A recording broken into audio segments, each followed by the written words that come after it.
This last week, Auckland's attention has been focused on the fate of a little 2-year-old girl, Aisling Symes. There by her mother's side 1 minute and gone the next. As the search widened, so did the speculation. We imagined the worst: snatched, abused, tortured, killed. Yet we hoped for the best, found unharmed and returned to her parents. As you know, neither of these was the outcome. Instead, she was found drowned in a drain. The parents were churchgoers, and their pastor was impressive. He and the Ranui Baptist community, as well as numerous others in the neighborhood, surrounded this family with significant support and prayer. It was great to see and feel the caring connections between people. It made me feel like joining, signing up to the Baptists. For I too wanted to belong, to care, and to feel connected. I imagine some of the pastor's prayers would have been directed to that saving God who lives somewhere above, ready to intervene in human affairs when the right people call out loud enough and long enough. And you can certainly find that God in the Bible and in most religions. It's a comforting God, and one that many of us, in dire circumstances, regardless of our beliefs, hope might come and save the day. Well, as neo-atheists like Dawkins and Hitchens would point out, God didn't save the day. Aisling wasn't found miraculously alive and well. Sure, maybe the outcome was better than the torture scenario or the never finding out scenario, but it still wasn't what was prayed for. God didn't intervene and rescue her. Were the prayers therefore pointless? I would emphatically say no. Although many of those prayers might have been directed at an interventionist God, the prayers were also having a more potent effect. They were weaving connections between all who cared and all who grieved and all who worried. For those who put flowers at the gate, to the police who worked tirelessly, to the communities far and wide who sent messages of support. Bonds of compassion were being woven. These connections or bonds can be the source of grace. Indeed, I would argue that the connections or bonds of grace-filled mutuality and affection, whether in trouble or in joy, are the very substance of God. The love of the community that surrounded the Symes family revealed the love of God.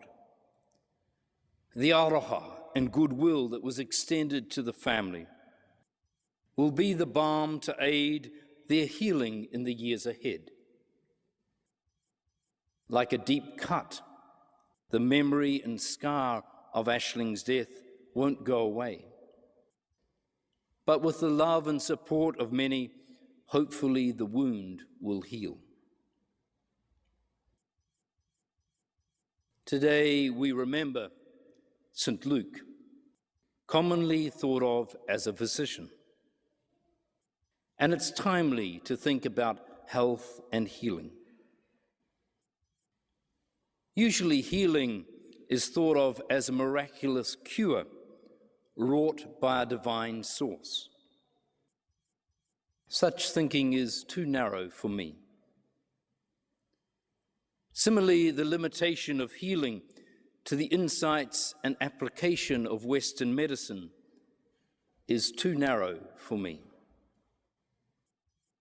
There is a tremendous, unheralded power in the bonds between people, in the gentle touch we can offer each other, and in the hospitable presence of the grace we can extend to friend and enemy alike. I'm reminded of a story recalled by Malcolm Caldwell of a working-class town, Roseto, in Pennsylvania, USA, populated from its inception in the 1890s right through until the 1950s with Italian immigrants from a town by the same name in Italy. Roseto might have remained largely unknown, save for a professor at the Oklahoma Medical School called Stuart Wolf. As chance would have it, in the mid-1950s, he was in Pennsylvania when a GP from the Roseto area told him, "You know, I've been practicing," this is my American take here, "practicing for 17 years. I get patients from all over, and I rarely find anyone from Roseto under the age of 65 with heart disease." Well, Wolf was taken aback. This was the 50s, America. Heart attacks were endemic. It was the leading cause of death in men under 65. Wolf decided to investigate. Colleagues and students from his medical school were enlisted. They analyzed doctors' records. They took medical histories and constructed family genealogies. The mayor of the town and the townsfolk were cooperative. The entire population was tested. And the results were astonishing. No one under 55 had died of a heart attack or showed any signs of heart disease. Indeed, the death rate from all causes in Roseto was 30 to 35% lower than the national average. So his team broadened their research. They brought in sociologists and members of other academic disciplines. They found no suicides, no alcoholism, no drug addiction, and very little crime. What was going on in this town? So they checked the diets. But the locals were cooking with lard, not oil, and they were eating plenty of sausage and salami. The researchers found that a whopping 41% of their calories came from fat. And nor was this a town where everyone was working out, running, doing yoga. Indeed, many Rosetians smoked heavily and struggled with obesity. So next they checked genetics. They tracked down relatives living in other parts of the US to see if they shared the same remarkable good health. They didn't. Well, what about the region in Pennsylvania where Roseto was? Was there something in the climate, the soil? But the two closest towns, just a few miles apart, didn't share the same good health. Eventually, the researchers realized that there was something in the way the people of Roseto related to one another, how they visited one another, how they stopped to chat. They saw how 3 generations lived in the same household. They saw the calming and unifying effect of the local church. They counted 22 separate civic organizations in a town of just 22,000 people. They picked up on the egalitarian ethos that discouraged the wealthy from flaunting their success and helped the unsuccessful obscure their failures.